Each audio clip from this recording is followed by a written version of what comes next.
So finally 1 August থেকে ultimately বাড়তে চলেছে মিড ডে মিল এবং হসপিটালের জন্য বরাদ্দ হয়েছিল বাজেটে যে পরিমাণ টাকা, সেই টাকার লাভ পেতে চলেছে সবাই অ্যাকচুয়ালি।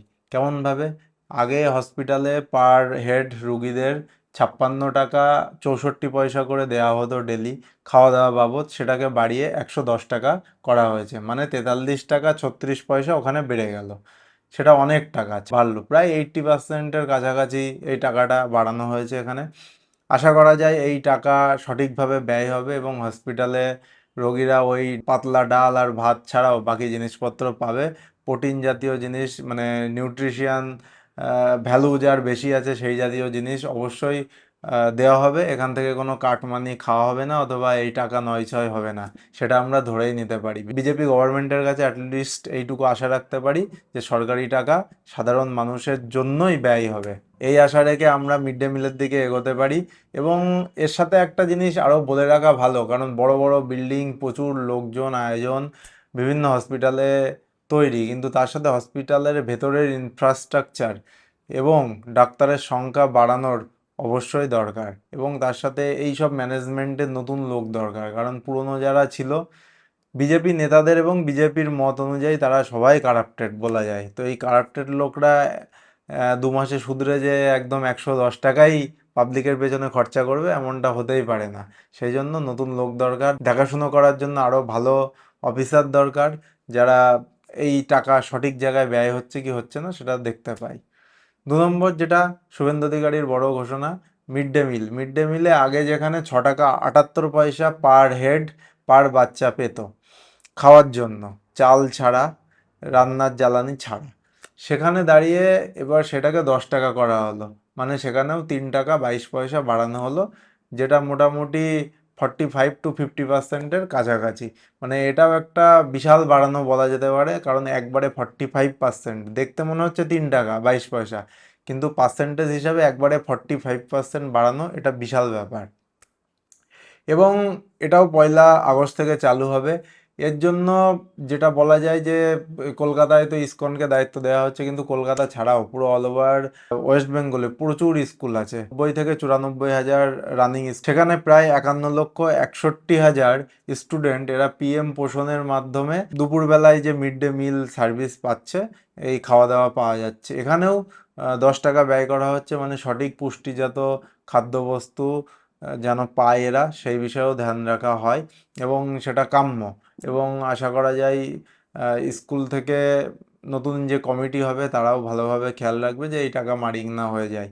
এবং এর সাথে তো চালটা এমনিতেই পাচ্ছে, তার সাথে শুভেন্দু অধিকারী আর একটা যে প্রজেক্ট আনছে সেটা হচ্ছে যেসব স্কুলে গ্যাসের ব্যবস্থা নেই, এখনও হয়নি, 100% এলপিজিতে রান্না করা হয় যাতে, সেই ব্যবস্থাও করা হচ্ছে।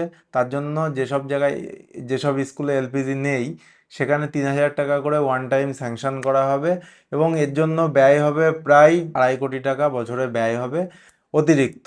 2.5 কোটি টাকা যদি আমরা ঠিকঠাকভাবে হিসাব করে দেখি, 3,000 টাকা পার স্কুল, মানে 8,300-র কাছাকাছি স্কুলকে কভার করবে। মানে অনেক স্কুলে আছে, কিন্তু প্রথম বছরে 8,300 স্কুল এই সুবিধা পাবে, নেক্সট ইয়ারে আরও পাবে, এইভাবে মোটামুটি 2-3 বছরে পুরো অল ওভার ওয়েস্ট বেঙ্গলের সব স্কুলে এলপিজিতে রান্নার ব্যবস্থা করা হবে আশা করা যায়।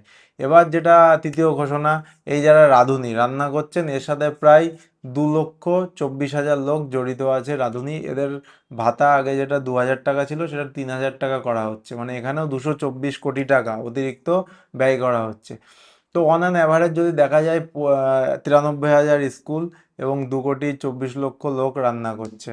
তার মানে কিছুটা স্কুল যদি আমরা বাদ দিই, ওখান থেকে যে 70,000 থেকে 80,000 কলকাতা জন্য যেহেতু ইসকন আসছে, বা জানি না কিভাবে হবে, মোটামুটি পার স্কুলে 3 জন রাঁধুনি নেই, কোথাও 2 জন, এবং 2.5 এর অ্যাভারেজ আসে। তো সেটাও একটা ফ্যাক্ট যে কিভাবে এই ডিস্ট্রিবিউশন আছে সেটাও সরকারের লক্ষ্য রাখা উচিত। কোনো স্কুলে দেখা গেল 5 জন আছে, কোনো স্কুলে 1 জন আছে, স্টুডেন্টের সংখ্যা মাথায় রেখে এই ডিস্ট্রিবিউশনকে ঠিক করা উচিত আমার মনে হয়। আম, এটা পরবর্তীকালে নিশ্চয়ই সরকারি আধিকারিকরা দেখবেন এবং এটাও ঠিক হবে। এবং এর সাথে সাথে যে এই 51,61,হাজার স্টুডেন্ট এই সুবিধা পাচ্ছে, এর জন্য সরকারের অতিরিক্ত 412,11,00,000 টাকা প্রতি বছর ব্যয় হবে। তো ওভারঅল সব মিলিয়ে প্রায় এখানে 650 কোটি টাকার একটা প্রজেক্ট এখানে দাঁড়াচ্ছে, এবং যেটা বলা যায় 2017 সালে লাস্ট যে খাবারের রেট 6 টাকা 78 পয়সা সেটা রিভাইজড হয়েছিল, মানে 9 বছর বাদে, 9 বছরে জিনিসের দাম ডবল হয়ে গেছে। সেই হিসাবে একটা ভালোই পার্সেন্টেজ বাড়ানো হচ্ছে। 9 বছর বাদে সেই দিন আসলো 1 আগস্ট, যেদিন থেকে এগুলো বাড়ানো হবে। তো হসপিটাল এবং স্কুল, মানে স্বাস্থ্য এবং শিক্ষা দুই জায়গায় আশা করা যায় মানে সঠিক পুষ্টিগত গুণগত মানের খাদ্য সবাই পাবে, এবং এর থেকে কোনো কাটমানি খাওয়া হবে না, এবং সঠিক জিনিস সঠিক জায়গায় সঠিক লোক পাবে। এই আশা আমরা রাখতে পারি। এটা নতুন সরকারের কাছে অবশ্যই আশা থাকবে, যেহেতু তারা এটা বাস্তবায়িত করার জন্য এগিয়ে যাচ্ছে। দেখা যাক, 1 বছরের মধ্যেই ক্লিয়ার হয়ে যাবে। তো 1 আগস্ট 2026 থেকে এটা চালু হতে চলেছে। তোমাদের কি মতামত কমেন্ট সেকশন অবশ্যই কমেন্ট করো। কেমন লাগছে এই প্রজেক্টগুলো সরকারের, সেটাও অবশ্যই জানিও। এবং কোনো স্কুলে কোথাও যদি অনিয়ম হয় অবশ্যই সেটা আশেপাশের বিডিও অফিস এবং বড় অফিসে তোমরা জানিও, তবেই এর থেকে মুক্তি পাবে কোনো অনিয়ম থেকে।